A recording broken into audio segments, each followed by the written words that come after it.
Jekyll and Hyde is an exploration, I think, of the darker side of mankind. It's a case of, in simple terms, of split personality. Obviously, there's a fantastical story in this, but what it boils down to is exploring the good of man and the darker side of man, and when the two collide, it's quite an incredible story. Robert Louis Stevenson's legacy is the wide range of work that he's created. I mean, Jekyll and Hyde is very much darker, very much driven for an adult audience, whereas at the other end of the spectrum you've got stories like Treasure Island, which is something I grew up on and I absolutely adored, and he kind of so he captures the imagination in the child in you, and then he takes you on a journey into adulthood, and then he gives you this exploration of human nature, both the dark side and the good side.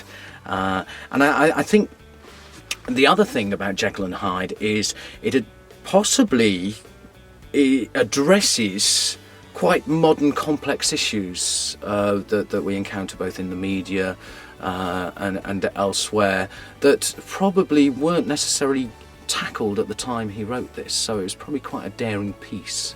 What I love most of all about this approach to audiobooks is that rather than just having one voice telling the whole story, you've got a range of actors and a range of characters. You've got the interaction and the interplay between the actors.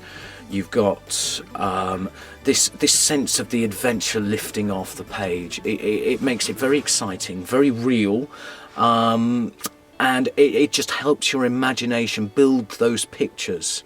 I mean, that's the joy of books in the first place. The joy of books is the fact that you create your own world, your own vision in your head of what you're reading.